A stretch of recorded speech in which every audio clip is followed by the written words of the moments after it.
You're listening to Truth on Tap with host Kevin Kierstead. Kevin.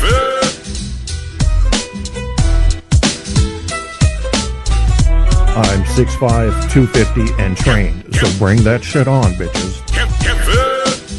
I was listening to Truth on Tap with Kevin and Kierstead last night. I've never really called into Kevin's show or gotten into any banter to him because, to be honest with you, he's way too intellectual for me. I mean, I'm no dummy, but this guy, I don't think I can hang with him verbally and just, discussing the issues. He's a really smart guy.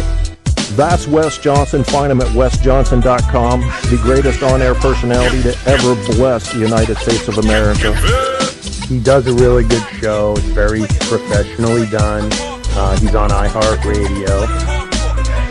I can sniff out bullies from a mile away, and I love to go after them. I am not alpha male until an alpha male shows up and tries to start bossing me around. That's when the alpha male comes out in me. I'm an alfalfa male. Once an alpha male gets in my face, I'm an alfalfa male. The cowlick pops up on the back of the head. Every once in a while you have to go to war. The pants rise to become high waters.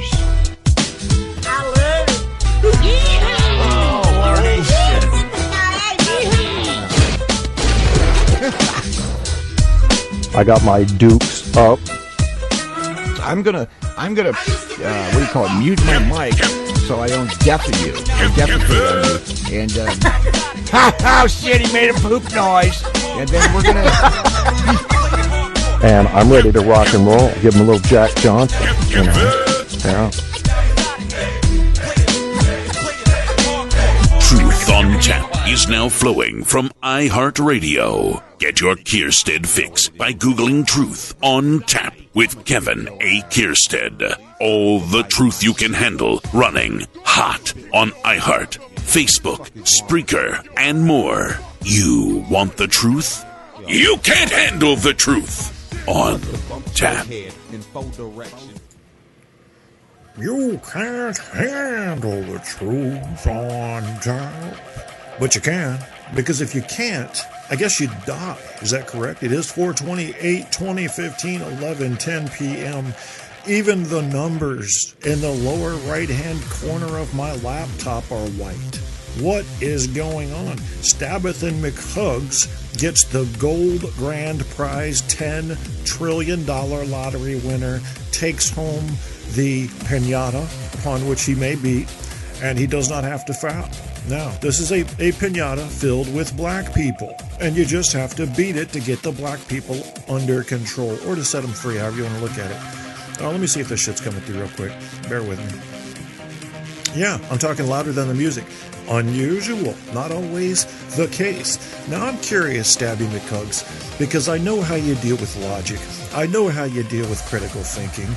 I don't really know how you deal with race. Maybe I haven't paid close enough attention to your views on race. Oftentimes I can find that I perfectly agree with someone logically, critically, as we critically think, politically even.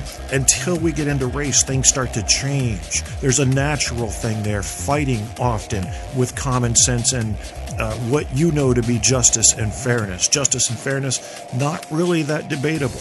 Treating everybody equally, pretty well understood by the masses. We know when it's not happening, and we know when it is happening. Yes, we do. It's not happening in America right now. It is not happening, I repeat, in America right now. I don't want to hear another motherfucking American say that we live in a fair and just society. We do not live in a fair and just society. Think about this show for a second. You think I'm going to make a bunch of black friends with this show because I'm being pro stop beating up the fucking blacks and shooting them? No, I'm not.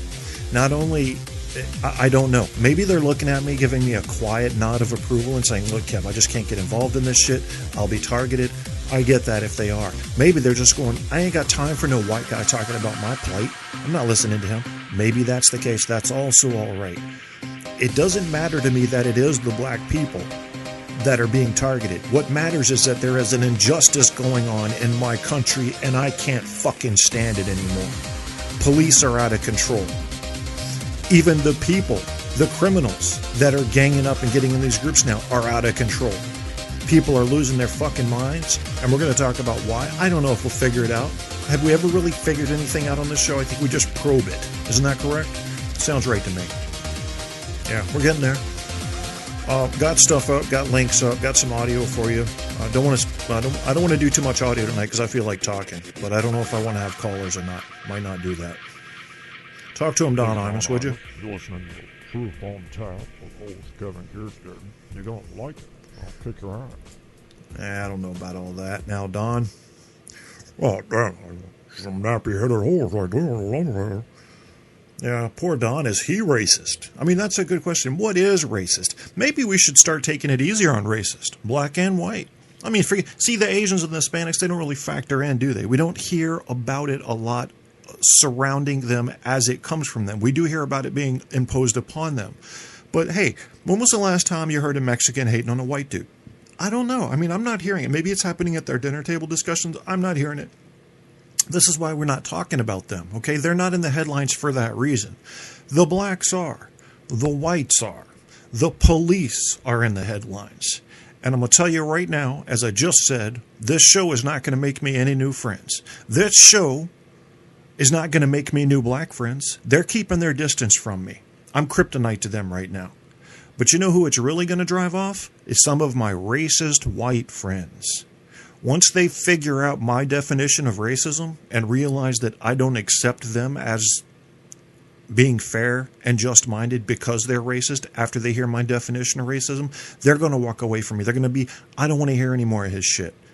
He's a nigga lover. Is that what they're going to say? Maybe. The police are not going to like me after this. I'm not making any friends in the police force. So what the fuck can I possibly gain by doing a show that is going to be pro-black, anti-white police, and anti-white racist in general? Nothing. I can gain nothing from it except for my conscience being able to rest. Because what I'm seeing now is not just and is not fair. And there is a polar opposite contingent for that white racism that is holding the black man down, and that is the militant black that has been fighting against everything white and supporting everything black. Don't do that. That's wrong. Support what's right, and you know what's right.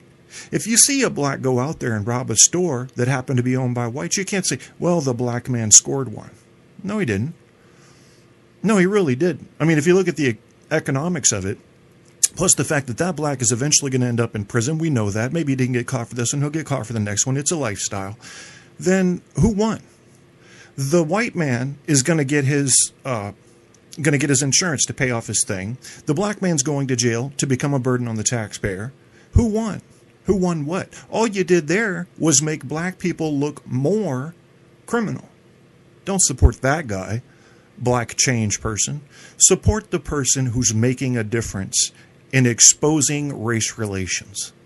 Support the person who's making a difference in the treatment from officials, white or black, to the poor, from the haves to the have-nots, from the elite 1% to the 99%. But I'm going to take it a step further and step it down from middle class into poor, because it is generally, I'd say 85% of our problem is below the $30,000 per person income level right now.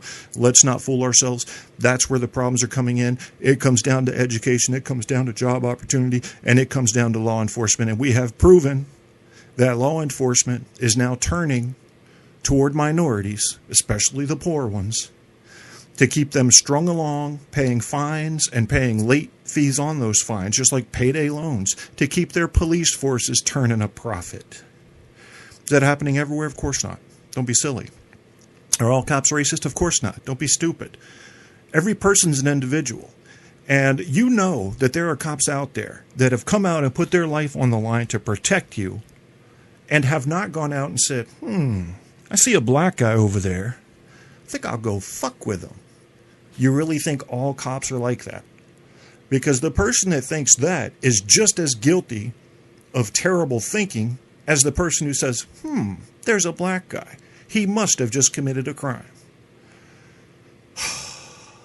This kind of thinking, I don't know if we'll get past. I thought we were there. I felt it, man. I was looking at TED Talks. I said, we got TED Talks. I mean, serious. Can you tell me a microcosmic snapshot of our society right now that is a better indicator of progress in thinking than looking at a few TED Talks? We're moving along, I thought. We got a rover on fucking Mars, I thought. We're building new telescopes in Hawaii to look at deep outer space, I thought. We've got equal rights and equal opportunity employment. And we've got college help for minorities. Women are now breaking through the glass ceiling. We're coming along. And then I tune in the news, and I expect to see something going bad in a third world country that has not arrived yet. And instead I see the streets of Baltimore turned into a war zone. And the reason it's turned into a war zone is because black people have had it fucking enough. And I'm telling you right now, black people, you have my vote. I'm telling you right now, if I go down for inciting a riot, I don't give a damn. Do what you have to do to get your equal treatment. Do what you have to do to get your justice. Because the peaceful protests were not cutting it. The letters to senators and to congresspeople were not cutting it. You're going to have to do something more serious. I get that. Now, it's going to be very difficult for a fellow white person who has not thought deeply about this to say, Kev, you're right. They're going to think, no, violence isn't the way. Well, you tell me the way then. What's the way? Pull their pants up? See, the law in this country is all we have to rely on to make people behave. It's all we have. Religion's dying a fast death, and even if it weren't, we've got 100 religions. All we have that we can say, look, this is the way it's supposed to be, is the law. And the law says you can't break a fucking man's neck because he might have a switchblade in his pocket. The law says you can't chase a black dude unless you have probable cause. Now, in some places there is a law that says that if someone runs from you, you can chase to interrogate, but you can't do anything once you get there after any kind of interrogation if there's no probable cause. If a man is running from you that you've told to stop, you don't have the right to shoot him 8 times in the back. Think about that. I want you to flip the script for a second. Make that man white and make that cop black. How do you feel now? A white man who might have had a warrant out for his arrest, pulled over by a black cop, takes off running, black cop shoots him in the back 8 times. How do you feel now? Because that difference you just felt when you compare it to what happened in South Carolina is racism. There should be no difference. If you're thinking fairly in your head, there should be no difference in your emotion when you reverse the races in a given situation. Because the problem has to be either white on black problems or law enforcement on civilian problems. Now, you can combine them for some powerful effects, but you cannot separate the fact that the problem right now is with law enforcement on minorities. And some of these law enforcement officers aren't white. But those are the ones that are making the headlines, and maybe for good reason. Maybe it's because of the fucking history. I am so sick of fucking organizations like Fox News. This is not a law enforcement problem. This is not a white problem. This is a problem with fathers not staying in the home and low socioeconomic status. Fucking idiots. You know what it's a problem of? Racism. Yeah, they blame us, don't they? You're pulling the racism card. Ladies and gentlemen, when racism goes away, that card can't be pulled anymore. I mean, think about it. 1941-ish. Okay, late December. You say, I got to interrogate this Japanese guy. We just got hit at Pearl Harbor. People are going to say, okay, interrogate him. Find out what's up. But what happened was 60 years passed. And now you can't go say, I've got to interrogate this Japanese guy. He may be some part of Pearl Harbor. Doesn't make sense, does it? When you get rid of racism, the card goes away. Until then, the card will get played over and over and over again. And it may be misplayed and it may be misused. But if you want it to go away, some of the racist white people I hear talking are saying, racism is over. I'm tired of hearing them complain about everything. Bullshit. Racism has gone nowhere. It's getting worse, in my opinion. It's getting more